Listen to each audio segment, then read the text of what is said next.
I found the receipt in his jacket pocket while doing laundry. $35,000. Wire transfer. To a clinic I'd never heard of. Except that wasn't the cancer treatment center. That wasn't even in the same state. My hands were shaking so hard I could barely hold my phone as I Googled the name. And when the website loaded Cosmetic Surgery Clinic, Beverly Hills, I felt my entire body go cold. 2 years. 2 years of watching him go to chemo.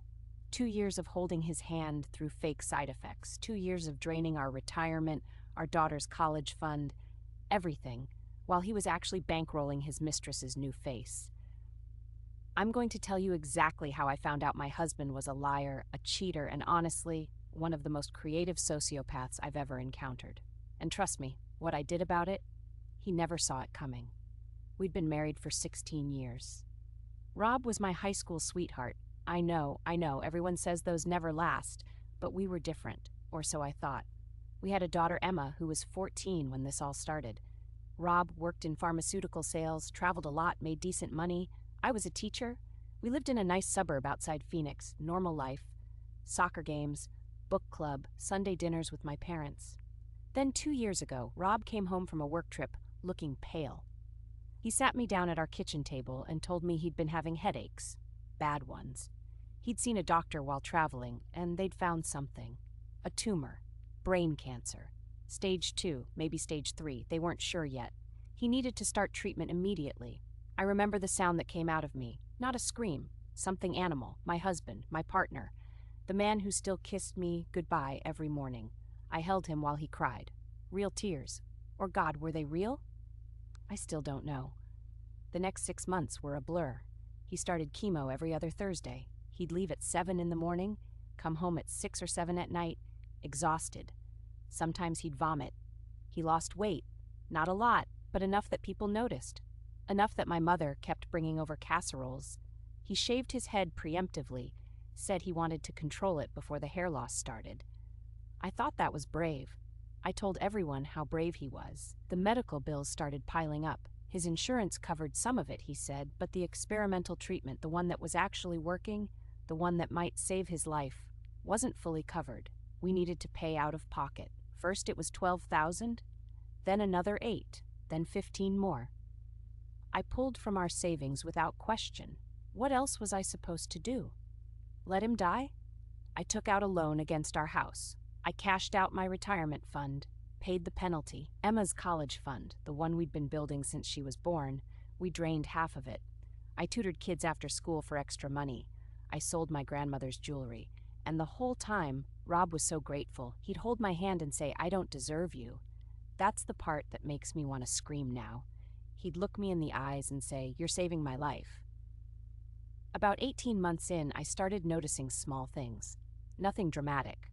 Just off, like how he never wanted me to come to his appointments. He said it was too depressing, that he needed me to be strong at home for Emma, not watching him get poisoned with chemicals. Made sense. Or how he never lost his appetite. Chemo patients can barely eat, right? But Rob would come home starving, devour dinner, ask for seconds, and his phone. God, his phone. He started sleeping with it under his pillow, taking it into the bathroom. If I walked into a room while he was texting, he'd flip it face down so casually. When I asked about it once, he said it was his boss, some client emergency. I believed him. Why wouldn't I? But that wasn't even the worst part. 3 months ago, Emma came to me crying. She said Dad had snapped at her when she borrowed his laptop for a school project. She'd accidentally seen his messages. She didn't want to tell me, didn't want to believe it, but she saw texts to someone named Jay. Nothing explicit, Emma said, but weird, affectionate. She showed me a screenshot she'd taken, hands shaking. "Can't wait to see the final results, babe. You're going to be so happy." I told her it was probably a coworker. I told her people text casually now. It doesn't mean anything. But I didn't believe myself, so I waited. I watched. And 2 weeks ago, I was putting away his laundry and I found that receipt. The wire transfer to Premier Aesthetics, Beverly Hills. $35,000, dated 4 days earlier. I sat on our bedroom floor and I Googled every word. Cosmetic surgery clinic, specializing in rhinoplasty, breast augmentation, facial reconstructive work. I clicked through their gallery and my stomach dropped. Young women, Before and after photos. Gorgeous transformations. I checked our bank statements going back 2 years, 73 separate transfers, over $240,000 gone.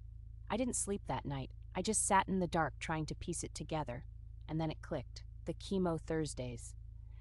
The exhaustion, probably from spending all day with her, the weight loss, he'd been hitting the gym, hadn't he? Getting in shape.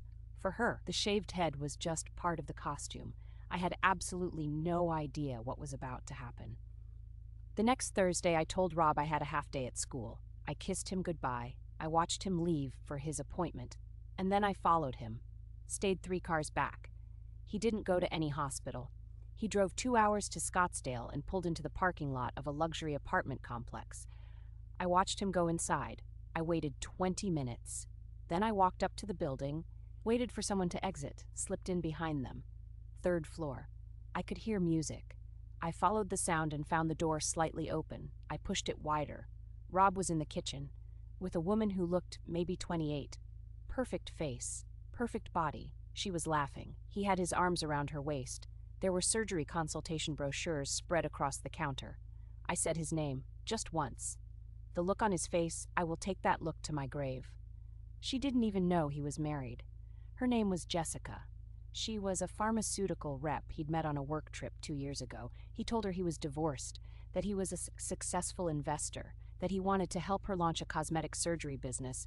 She'd do the marketing and client relations, partner with surgeons, take a cut. He'd fund her startup costs, and in the meantime, she could test the services. Free surgeries, new nose, breast implants, lip fillers, Botox. All of it, compliments of my family's savings. She started crying when I told her the truth, that he wasn't divorced, that he didn't have money, it was all stolen from his wife and daughter, that he'd been faking cancer. Rob tried to deny it. Then he tried to say the cancer was real, but he'd been secretly healed. Then he just stood there, silent. I called my lawyer from their apartment, filed for divorce the next day. And what I did next? Most people told me I'd gone too far. I reported the whole thing to his company. Turns out, using pharmaceutical connections to seduce women in fake medical conditions is a fireable offense. Who knew? He lost his job within a week. Then I went to the police. Fraud. Forgery. He'd forged documents, fake medical bills, fake insurance statements. They opened an investigation. But here's my favorite part. I contacted every single person we knew. I wrote a detailed email. I included bank statements, screenshots, the works. I sent it to his parents, his siblings, our friends, my book club, the PTA. I wasn't going to let him control the narrative. I wasn't going to be the sad, silent wife. Everyone was going to know exactly what he did. Jessica, to her credit, gave a full statement to my lawyer. She was horrified. She paid back $17,000 from her own savings, everything she had left. I didn't ask her to. She insisted. The divorce took 4 months. I got the house. Full custody of Emma. He's required to pay back 70% of what he stole. Court-ordered restitution, garnished directly from whatever job he manages to find. He's currently living in his brother's basement. I've seen him twice since that day. Both times in court. Both times he looked like a stranger. Emma's in therapy, so am I. But we're okay.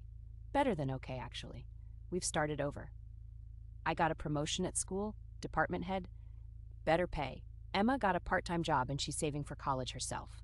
She says she's proud of us, that we're stronger now. I won't lie and say I'm grateful this happened. I'm not. But I'm grateful I found out. I'm grateful I didn't waste another single day. If someone shows you who they are, believe them.